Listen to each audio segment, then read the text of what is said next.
Hello, and welcome to Afternoon Tea with Karen and Karen's Library. This comes with a trigger warning. It regards abortion research. Um, yeah. On Tuesday, the Australian Senate voted down a motion calling for babies born alive after botched abortions to be cared for instead of discarded and left to die alone, often in a cold surgical tray, sometimes even taking hours.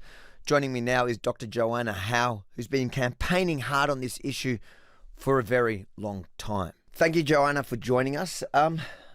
What am I missing? Because I've read through it.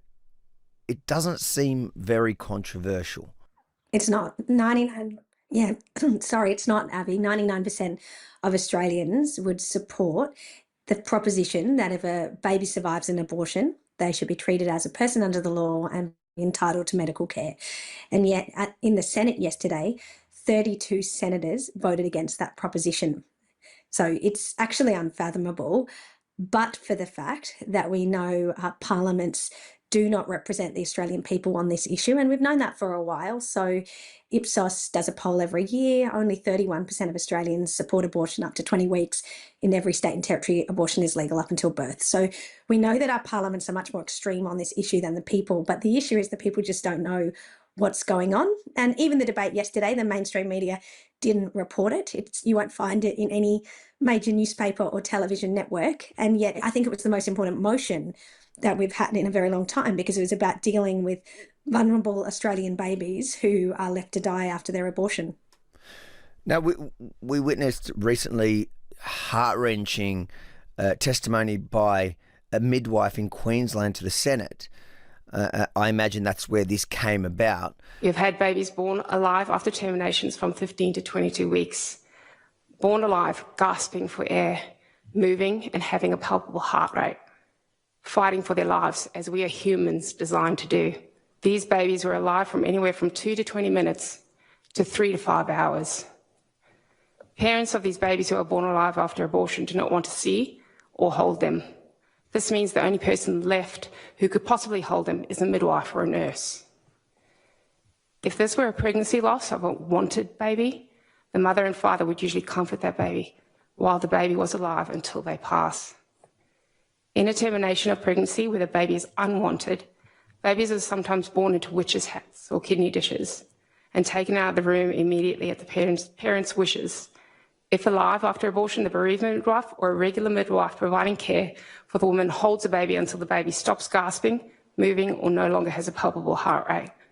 Sometimes babies born alive after an abortion are put into witches' hats and are covered, taken out of the room, and die while in that witch's hat. No matter where you kind of sit on the abortion debate, this issue, I think when you hear that testimony from somebody that has witnessed it, lived it, knows about it in real life, and you kind of hear what actually goes on in the real world, surely you'd say, all right, even if I support abortions, I can also at the same time support caring for babies that are born in botched abortion, in a botched process, and leaving them out to die is just inhumane, no matter where.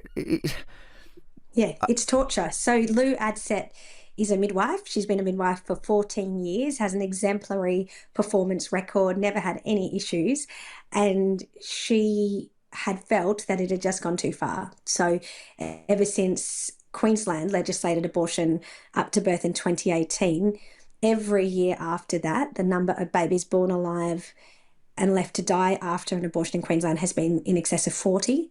So it's almost one a week in Queensland alone.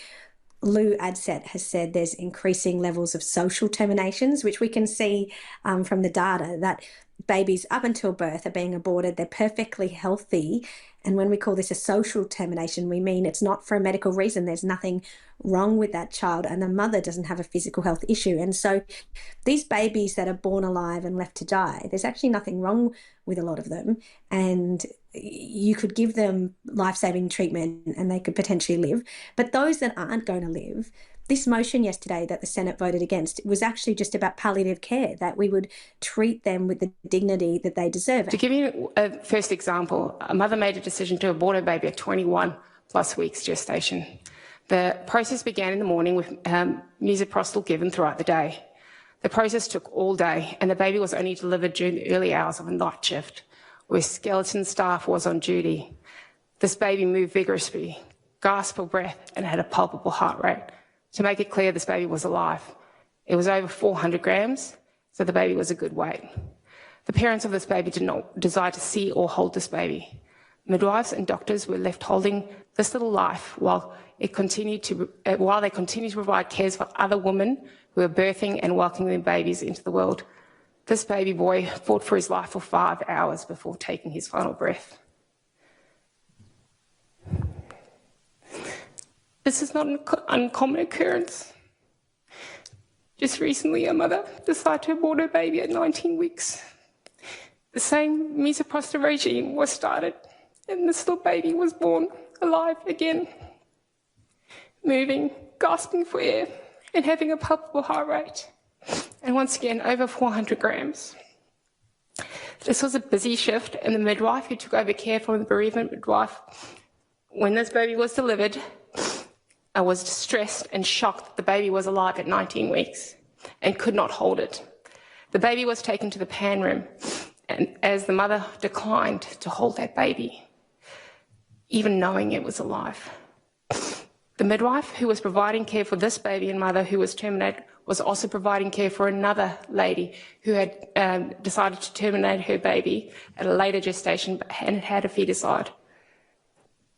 As this was a busy shift and we were short-staffed, it was suggested that this little baby put into the dirty pan room and covered and be left on its own to take its final breaths alone.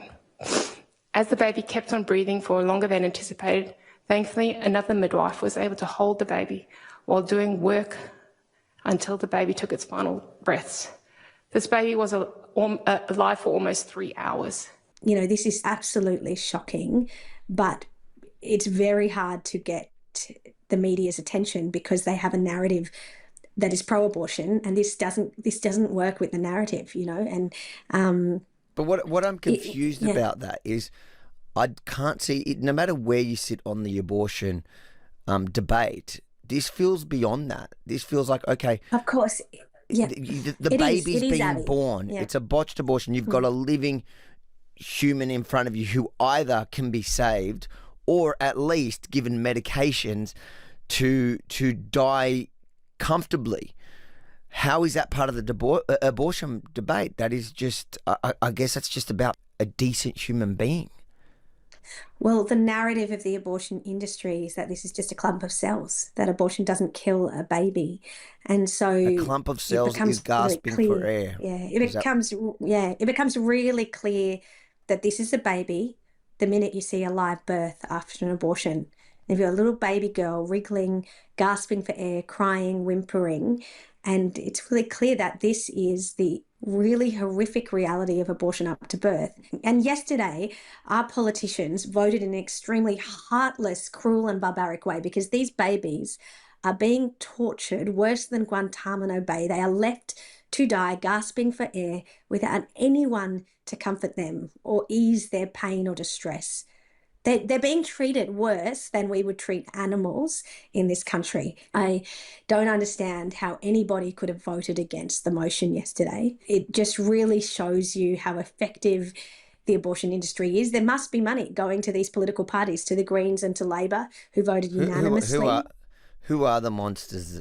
I'm just going to call them monsters. Who are the monsters that voted against this? Okay. So 16 senators from Labor voted against it. Penny Wong would be one that people know the name of, but there were 15 others that joined her. They were majority women, actually. The Greens, Larissa Waters, Sarah Hanson-Young. I don't know if you can pull up the photo of what she was doing when Senator Babette was talking about the plight and suffering of these newborns. As he was talking about this, she literally walks past him, Sarah Hanson-Young, and sticks her tongue out of the mouth and makes a vomiting motion. That is a monstrous thing to do. But actually everybody who voted against this motion is monstrous for what they did. You know, there were 4 Liberal senators. So Jane Hume, Andrew Bragg, Simon Birmingham, and Maria Kovacic. They are a sickness in the Liberal Party. They should not be in the Liberal Party. I also question whether Labor even has a conscience vote on abortion anymore, given that they unanimously voted for it. And the senators from Labor who would have a problem with this and who would have wanted to vote for the motion, they just didn't turn up. These are politicians who I don't think would have voted against this motion, but they just got the memo to not turn up. And you just wonder what is the bullying and harassment behind the scenes in Labor to prevent people from exercising their conscience to vote for a motion that was about equal protection for Australian newborns. From what you're explaining here, it seems like anybody that self-identifies as compassionate, from the far left to the left of Labor, which is left, and then the left of the Liberal Party, all those that would deem themselves as compassionate are the ones that have voted against this. Again, I want to make it clear, this was not a motion about abortion in itself. This was a motion about a botched abortion, how to care for, even if they want to call it a fetus, a living being trying to gasp for air. Yep. The abortion has happened, Abby. Nothing to do with a woman's access to abortion. This would have not affected women's access to abortion at all. Abortion is legal up until birth for any reason. This is just about how do we treat compassionately the child who is born alive, who survives the abortion. And we know from the data that this is one a week. So between 2010 and 2020, there were 724 babies born alive after an abortion in just Queensland and Victoria. So that's just 2 states. They produce annual health report data. The other states don't. So we know that it's actually probably more than one a week because this happens in other states and territories as well. And, so this is not an insignificant issue. Larissa Waters from the Greens got up yesterday and she said, this is just so rare as to be inconsequential. But it's not. It's not rare at all. Even if it was one baby a year who was tortured in this way, it would be too much. What would you say to the average Aussie that I guess is apathetic about this situation, or thinks maybe you're just an extremist that is, just chasing after the compassionate side of politics? Yeah, look, I just think this is an issue we all have to care about. I'm a mum and I think about my kids and I think about holding them straight after birth, and the fact that even at a day old, I cut my daughter's fingernail, and they're really hard to cut, baby fingernails, because they're like really small, and she just screamed a little heart out, and that was at 1 day old. And I just think about these little babies who are born alive after an abortion. This is a reality. We can't say it doesn't happen. So it does happen. It happens in our country. And if we care about human rights, then we have to care about this issue. It's not an extreme position to take. You might not agree with me on the abortion issue, and that's fine. I respect that. But on this issue of babies born alive after an abortion, the only correct response is to say that we treat them as people. Because if we don't, then we're saying there's a whole category of people who exist in our country who do not have access to legal protection under the law. So I talk about this as a simple matter of birth equality. And Australia is not a fair country if we allow this to continue. And what would you say to the senators that voted it down yesterday? I am really glad we flushed you out. So am I. Once upon a time, when I was at university, I was a student at a hospital and I carried the evidence of conception to pathology. I cannot imagine the horror of experiencing this. Lived experience. So I'm starting a lived experience inspired abortion playlist. And that'll do. See you later. Bye.